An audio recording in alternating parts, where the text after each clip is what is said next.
Hello students, welcome to core classes. आज की जो असाइनमेंट सॉल्व कर रहे हैं वो उसका कोर्स कोड है LSC01। तो LSC01 को स्टार्ट कर रहे हैं विद फर्स्ट क्वेश्चन, जिसमें endosymbiont theory of origin of organelles in eukaryotes. ये इसके कुछ पॉइंट्स डिस्कस करने होंगे। तो पॉइंट्स आपको जो भी आंसर लिखोगे आप पॉइंट वाइज ही लिखिएगा, और these are more attractive and easy to check. So I suggest you should make some points related to the question.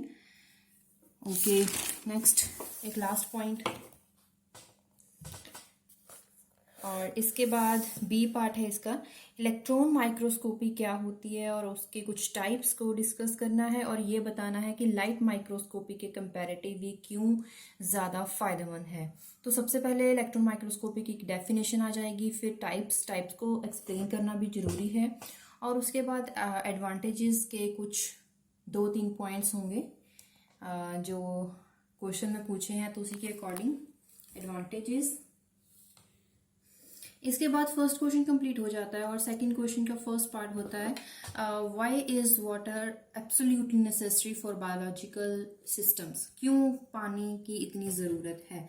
तो इसके बहुत ही ज़्यादा पॉइंट्स बन सकते हैं, जितने आप बनाओ मैक्सिमम उतने कम हैं। अकॉर्डिंग टू क्वेश्चन हमें पॉइंट्स बनाने होंगे। आई थिंक ये 5 नंबर का क्वेश्चन है, तो अकॉर्डिंग टू पीएच कैसे हेल्पफुल है ये भी बताना होगा। बी पार्ट जो है ये है explain the structure of function of Golgi apparatus, और ये ऑर्गेनेली कैसे काम करती है, और organelle aid in cycling of plasma membrane, ये भी हमें बताना होगा। तो इसके रिगार्डिंग जो इम्पॉर्टेंट डायग्राम जो आपकी बुक में ऑलरेडी प्रेजेंट है, आप चाहे तो बुक्स में बना सकते हैं। आपको स्क्रीन में एक डायग्राम दिखेगी, तो ये जो डायग्राम है ये आप ही की बुक में से ली गई है, और आप चाहें तो अपनी बुक में से बना सकते हैं, अदरवाइज ये आपको स्क्रीन में दिख गई है। और जिन स्टूडेंट्स के पास बुक्स नहीं है, मटेरियल स्टडी मटेरियल नहीं है, तो इस डायग्राम से भी वो हेल्प ले सकते हैं। थर्ड क्वेश्चन का फर्स्ट पार्ट है compare the structure of nucleic acids. Different nucleic acids eukaryotic cells में कैसे वेरी करते हैं, उनका नंबर और पोजीशन कैसे वेरी करती है, वो सारे स्ट्रक्चर्स बनाने हैं। इसमें ऑलरेडी स्ट्रक्चर्स गिवन हैं, तो ये है थर्ड क्वेश्चन का फर्स्ट पार्ट। उसके बाद ये भी डायग्राम, ये जो डायग्राम है प्लीज ध्यान से बनाइएगा, क्योंकि इसमें लिंकेज मेन इंपॉर्टेंट है। लिंकेज कार्बन ऑक्सीजन के बीच में और किस नंबर ऑफ कार्बन पे है। और इसके बाद B part explain the concept of self assembly, और 30s सब यूनिट में कैसे ये काम करती है, कैसे ये हेल्पफुल है। तो सेल्फ असेंबली की डेफिनेशन, और उसके बाद 30s सब यूनिट। तो 30s 70s में काफ़ी आपकी बुक में यूनिट्स, ये सब यूनिट्स के बारे में एक्सप्लेन किया गया है, लेकिन क्वेश्चन में सिर्फ 30s सब यूनिट पूछिए तो आपको वही बतानी होगी, लेकिन विद डायग्राम। तो डायग्राम ऑलरेडी बना रखी है, तो आप इसी को देख के बना लें। और इसके बाद ये है थर्ड क्वेश्चन। इसके बाद है फोर्थ क्वेश्चन का A part. List the enzyme categories and mention the types of reaction catalyzed by each along with an example.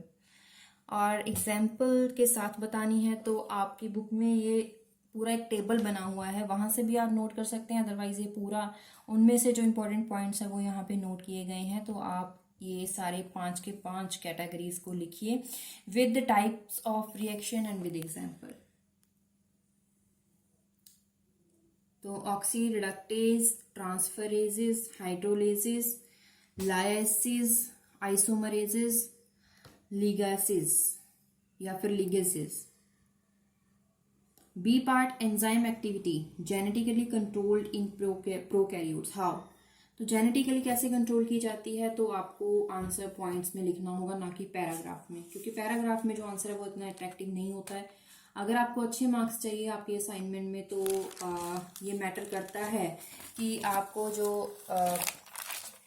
Question का आंसर आप कैसे अटेम्प्ट करते हो, कैसे उसे लिखते हो, तो वो जितना ज़्यादा अट्रैक्टिव होगा, अगर जितना ज़्यादा इजी टू चेक होगा, उतना ही आप अच्छे स्कोर्स कर पाएंगे असाइनमेंट में। फिफ्थ क्वेश्चन का ये पार्ट, मेडिएटेड परमेबिलिटी क्या होती है और ये सिंपल डिफ्यूजन से कितना डिफरेंट है और कितना कैसे डिफरेंट है। तो सबसे पहले तो आपको मेडिएटेड परमेबिलिटी के बारे में कुछ पॉइंट्स विद ग्राफ और उसके बाद डिफरेंस। ये है डिफरेंस और डिफरेंस के कुछ 3-4 पॉइंट्स हैं। बी पार्ट, ट्रांसपोर्ट मॉलिक्यूल क्या होता है, with an help of an example describe the process of active transport by ion gradient. तो ट्रांसपोर्ट मॉलिक्यूल होते क्या है, सबसे पहले वो आपको बताना है, उसके बाद वो कैसे हेल्पफुल है। Active transport by ion gradient, तो इसके पॉइंट्स विद डायग्राम। तो डायग्राम भी आप बना लें, ज़्यादा डिफिकल्ट नहीं है, छोटी सी डायग्राम है। तो इसी के साथ हमने LSC 1 के 5 क्वेश्चंस कंप्लीट कर लिए हैं। इसके टोटल 10 क्वेश्चन है, इसका मतलब हमने हाफ असाइनमेंट करी है। नेक्स्ट वीडियो जल्दी ही पार्ट 2 अपलोड करेंगे जिसमें आपका पूरा असाइनमेंट कंप्लीट हो जाएगा, ताकि जो स्टूडेंट्स PDF चाहते हैं उन्हें PDF अवेलेबल करवा दी जाए। और हमारे साथ कांटेक्ट करें अगर आपको PDF चाहिए, अदरवाइज कोई डाउट है तो भी आप हमारे साथ हमसे पूछ सकते हैं, चाहे आप व्हाट्सएप ग्रुप में आप ज्वाइन कर सकते हैं या फिर हमें किसी भी तरह कमेंट बॉक्स में आप बता सकते हैं। कोई डाउट होगा तो हम साथ ही साथ क्लियर करेंगे। एक्चुअल में बात यह है कि टाइम कम होता है हमें प्रेपरेशन करने के लिए, बहुत सारी असाइनमेंट्स हैं, इसीलिए आपके कमेंट्स के कोशिश करते हैं कि आपको साथ ही साथ जो आपको डाउट है साथ ही साथ क्लियर कर दिया जाए। लेकिन कई बार क्या होता है कि टाइम लग जाता है तो थोड़ा डिले हो जाता है। और अगर आपके लिए वीडियो हेल्पफुल है तो प्लीज़ इस वीडियो को लाइक करें और अपने बाकी सारे क्लासमेट्स के साथ शेयर करें, ताकि ये वीडियो सभी स्टूडेंट्स के पास पहुंच सके। देखते रहिए चैनल कॉर क्लासेस। Thank you.